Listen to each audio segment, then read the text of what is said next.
Du 9 au 17 octobre à Saint-Dizier, l'association Festibible vous invite à une exposition gratuite autour de la Bible, patrimoine de l'humanité, sous un regard historique et culturel. Durant ces 9 jours, différents événements sont organisés, dont un concert gospel avec une troupe internationale, une pièce de théâtre intitulée Ce matin, j'étais lépreux, une soirée alpha pour échanger sur la spiritualité chrétienne, ainsi que d'autres manifestations à découvrir. Informations et réservations au 06 85 92 33 82. Pour vos portails et garde-corps, faites le choix de Finalu Clos 2000. Votre spécialiste depuis plus de 25 ans, zone artisanale de la tannerie à Ancerville. Contactez-nous pour vos études et rénovations 03 29 75 22 25 ou sur clos2000.fr. Ouvert du lundi au vendredi et le samedi sur rendez-vous. Le marathon créatif officiellement lancé à Saint-Dizier. Une première mondiale s'est tenue à Moreuil-Montois. Bilan positif pour la foire artisanale de Vitry.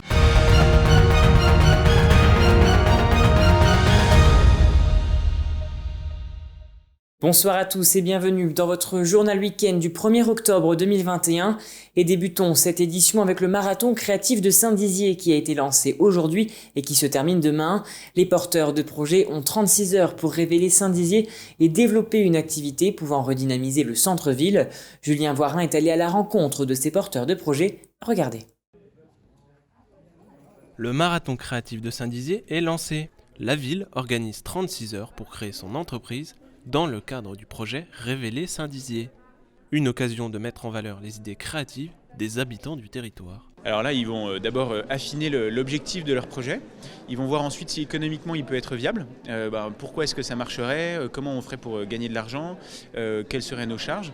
Et puis ils vont voir aussi s'il y a un marché. Et donc est-ce que effectivement, si je crée un site de team building par exemple, des entreprises seraient intéressées. Donc ils vont affiner tout ça. Ce soir, il y a un pré-jury. Ils vont challenger auprès d'un premier public leur projet en pitchant pendant 2-3 minutes. Et puis demain, c'est reparti. On réaffine encore pour avoir vraiment quelque chose qui soit solide. C'est pas qu'un jeu là. Le but, c'est que ça atterrisse réellement. Et les porteurs de projets ici, ils viennent pas pour jouer, ils viennent vraiment pour réussir un vrai projet de vie. Différents projets sont venus titiller certains, comme la création d'une guinguette sur les bords de Marne, la fabrication d'instruments musicaux ou encore une boutique spécialisée dans la vente de jeux de société.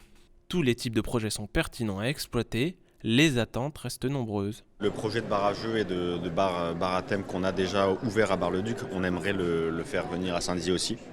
Et donc on a trouvé que l'opportunité de 36 heures Révéler Saint-Dizier était très intéressante pour ça.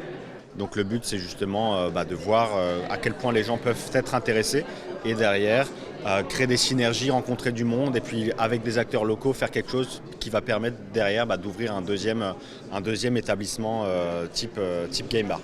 Faire un projet autour des Voyottes, donc la ruelle, les bâtiments de la ruelle du Petit Paris, en faire une résidence d'artistes. Une vingtaine de coachs, d'équipiers et 12 porteurs de projets étaient présents aujourd'hui. Un moment d'échange pour voir si le projet est viable. Les équipiers sont tous venus du même endroit, les Sticks de Saint-Dizier. Présents pendant toute la période, ils ont pour but d'aider les créateurs à concevoir leur entreprise. Donc je suis en BTS là-bas, je suis en 2e année, en gestion de la petite et moyenne entreprise. Et on a pu participer au projet afin de pouvoir se sentir exister un peu dans la ville et avoir sa petite part de responsabilité, c'est bien. Pendant 36 heures, les équipes devront se coordonner pour imaginer comment ils souhaitent voir Saint-Dizier dans plusieurs années. Sueur, détermination et envie de gagner, ils vont révéler Saint-Dizier. Enedis, avec son sous-traitant SIPA, développe l'usage des drones pour entretenir le réseau de distribution d'électricité. Cet événement était une grande première puisque jamais un arbre n'a été abattu avec un drone. Le but est de simplifier l'entretien des zones arborées et de maintenir la végétation à l'écart du réseau. Regardez. Une première mondiale avait lieu à Pargny-sur-Saulx dans la Marne. Une expérimentation d'élagage par drone s'est produite à proximité du réseau électrique du village. Ainsi, le drone avant sa mise en vol est vérifié pour bien voir qu'il n'y a aucun risque. Le vent est parfois un frein à cet élagage comme lors de cette première. On a affaire ici à un drone porteur muni de 6 moteurs. Ce quadricoptère emporte avec lui un outil qui est pendulaire et accroché à un mât isolé diélectriquement est muni d'une scie circulaire en extrémité qui tourne à 3000 tours minute et qui va lui permettre de couper les branches qui sont à proximité du réseau. Il souhaite élaguer en toute sécurité avec une façon différente de le faire. Ce test était déjà prévu depuis plusieurs semaines, il fut réussi et pourra se concrétiser par des projets de plus grande envergure. On est dans le cadre d'un plan de maintenance annuel sur lequel on avait programmé de l'élagage. Et on avait ici un point de coupure intéressant puisqu'il pouvait être traité par drone. Et étant le responsable de l'élagage sur la Champagne-Ardenne, côté Haute-Marne, eh bien j'avais choisi ce point avec le prestataire parce qu'il avait aussi pas mal de côté pratique. Cette opération permettra de sécuriser le réseau d'électricité du village puisque ce projet d'élagage durera plusieurs semaines. La mairie s'est ainsi félicitée de ce vol, une première mondiale loin de passer inaperçue aux yeux des riverains. Le drone prendra une place encore plus importante dans l'élagage car il permet de visualiser en totalité l'environnement sans se mettre en danger. Aujourd'hui, vendredi 1er octobre, démarre la campagne de sensibilisation contre le cancer du sein, Octobre Rose.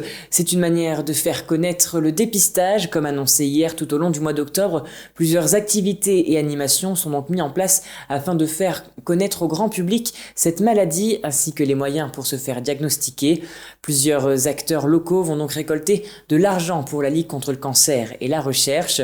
L'association soutient notamment les malades et les familles, aussi financièrement que moralement. En effet, elles aident aussi les malades et les personnes en cours de guérison de reprendre une vie normale à travers, par exemple, des cours de cuisine, des cours de gymnastique ou des séances de sophrologie. Écoutez. Donc la Ligue finance des équipes de chercheurs pour faire avancer, parce qu'il faut absolument que cette maladie, que ce soit le cancer du sein ou tous les autres cancers, on ait de plus en plus de traitements, d'appareils pour détecter le plus rapidement possible, comme la mammographie, et arriver quand même à diminuer le plus possible le cancer du sein. C'est important parce qu'on touche les gens qui n'auraient peut-être pas pensé à aller faire une mammographie. Disons que les femmes, elles sont moins peut-être attentives à leur santé. On le voit pour les problèmes cardiovasculaires. Elles sont moins attentives parce qu'elles ont une charge de travail qui est très importante entre les enfants, quand elles travaillent, faire tout ce qu'il y a dans la maison, et souvent ça passe après. Mais ce on s'en rend compte maintenant depuis quelques années, c'est quand même passé dans la tête des gens. Et passons à présent à l'image du jour. Comme on le voit sur cette photo, les sapeurs-pompiers de Saint-Dizier se préparent pour une course appelée No Limites. En effet, dans le cadre Octobre Rose, les soldats du feu, en collaboration avec les militaires de la base aérienne 113 de Saint-Dizier, vont courir durant 24 heures ce lundi 4 octobre. L'objectif est de faire un maximum de kilomètres possible durant cette journée de course, puisqu'à chaque kilomètre parcouru, ils gagneront de l'argent. On les écoute. C'est pour but de venir aider l'association de la lutte contre le cancer du sein. Et nous, après, on a eu l'idée avec l'équipe d'aider à notre manière en participant à la course. Donc la course No Limites, on va venir faire un relais sur 24 heures de garde et pour faire le plus de kilomètres possible. Donc pour nous soutenir, tous les gens qui veulent venir, on mettra une urne à l'entrée de la caserne pour récolter des fonds. Il y a également la BA 113 qui va venir participer à la course.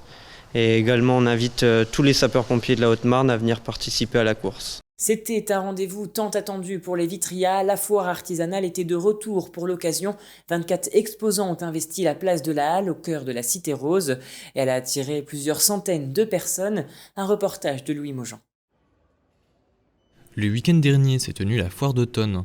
Organisée par Cœur Vitria, l'association des commerçants de Vitry-le-François, la foire a accueilli 24 exposants.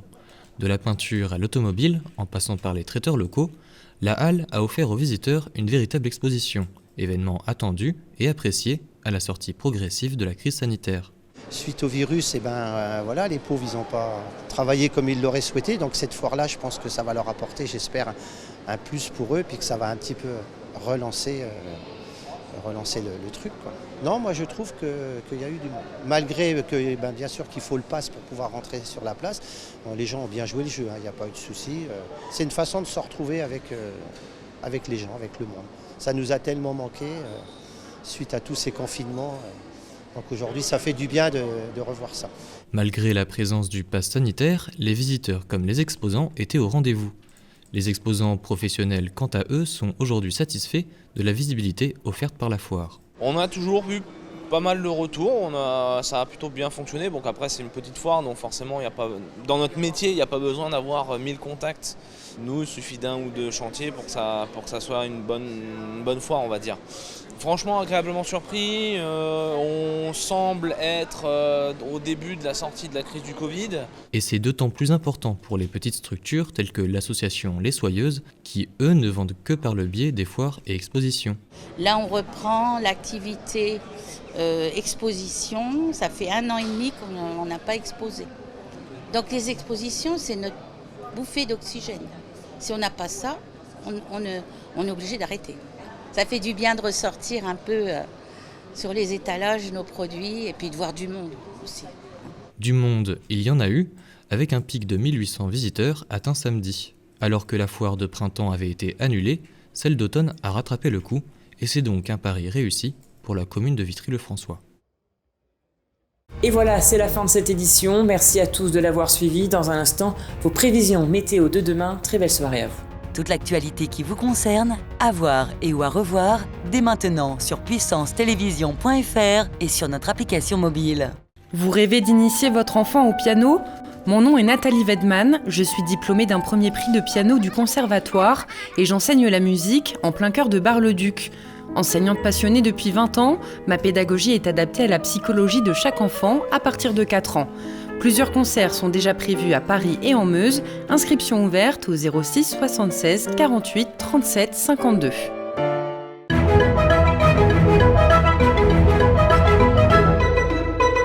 Bonsoir à tous. Demain matin, des nuages sont attendus sur l'ensemble du triangle. Côté température, on annonce 12 degrés à Chaumont. Demain après-midi, pas de changement dans le ciel. On attend jusqu'à 19 degrés à Vitry-le-François. La soirée de demain s'annonce pluvieuse. Côté température, on attend 16 degrés à Bar-le-Duc. Demain, nous fêterons les légers et nous perdrons 4 minutes de soleil. Très belle soirée avec Puissance Télévision.